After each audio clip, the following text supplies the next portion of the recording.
توی این ویدیو میخوایم سیستم عامل اندروید رو یه بررسی خیلی کوتاهی بکنیم و ببینیم مثلا این سیستم عامل چی هست. عرض کنم که این سیستم عامل اندروید اونجوری که اینجا نوشته به معنای مرد، انسان، شبه آدم یا ربات، آدم آهنی و سیستم عاملی است که گوگل برای اسمارت فون ها و تبلت ها و اکنون هم برای تلویزیون ها ارائه میکنه.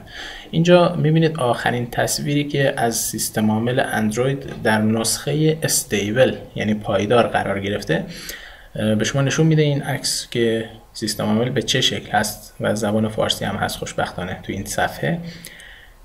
میبینید که میگه نسخه اندروید L هست ورژن 5 ولی خب اینجا همونجوری که میبینید بهتون گفته آخرین نسخه ناپایدارش هم اندروید M هست که به تازگی معرفی شده.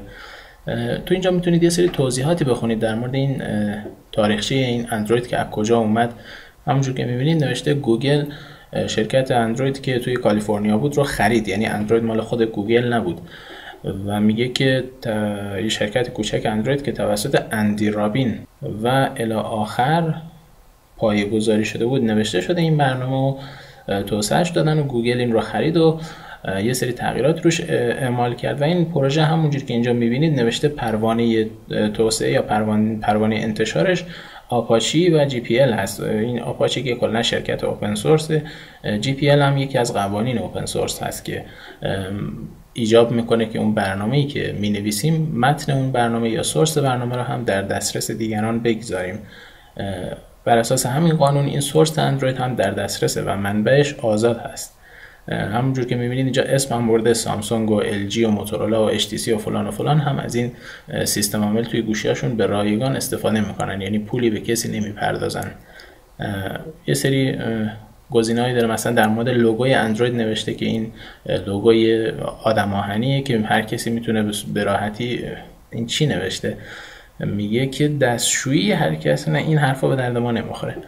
بعد میایم پایین میگه ویژگی‌های اندروید چی هست. اندروید و جاوا که ما با همین جاوا قرار هست برنامه‌هایی برای اندروید بنویسیم و اینها، و میگه فرمت‌های قابل پشتیبانی این اندروید چی هست. میگه در حالت پیش‌فرض این فرمت‌های تصویری و صوتی و ویدئو هست و ادوب فلش هست، فایل‌های گیف که متحرک هستن، حالا گیف یا جیف هر چی که هست، و برنامه‌های خود اندروید هم میگه ایپیکا هست. اگه این بالا نگاه بکنید میگه مدیر بستش ایپیکا گوگل پلی ARM و این گزینه‌های مختلف. هم ایپیکا فرمت برنامه‌هایی که ما میتونیم روی این سیستم عامل نصب بکنیم و میبینید که میگه یه مجموعه برنامه‌نویسی اندروید یا SDK داره، شامل دیباگر که میتونید باش کداتون رو خطایابی کنید، شامل کتابخانه‌های اندروید، شبیه‌ساز سیستم عامل اندروید روی ویندوز و اینا، مستندات اندروید و فایل‌های نمونه و اینها که ما از این SDK خیلی استفاده خواهیم کرد و به درد ما میخوره.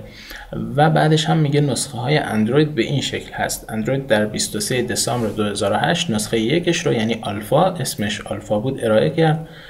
سال 2009 نسخه بتا اومد، بعد نسخه کاپ کیک یا کیک فنجانی، دونات، نان خامه‌ای، ماست یخزده، نان زنجبیلی، شلغم، چغندر و الی آخر تا الان که رسیده به آبنبات چوبی و ما میخوایم برای همین آبنبات چوبی برنامه بنویسیم. برخلاف بقیه مجموعه آموزشی که من دیدم همیشه از SDK ورژن 8 استفاده میکنن که به قول خودشون برنامهشون تو همه سیستم عامل‌های اندروید از ورژن 2.2 به بعد استفاده بشه و نصب بشه.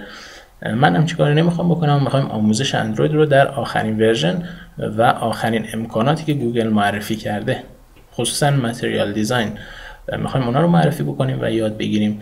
و اینجا هم که دیگه چرت و پرتای دیگری داره که شما میتونید لینک ها رو مشاهده بکنید و خزعبلاتش رو اگر به دردتون میخوره بخونید. source.android این رو اگه من کلیک کنم فکر نکنم به ما اجازه بده. بله your country is not in فلان و فلان، که البته اینجا چیزی از کانتری نگفته، چرندی از خودم بافتم. بسیار خوب، برای این ویدیو کافیه. ویدیوی بعدی آموزش جاوا خواهد بود.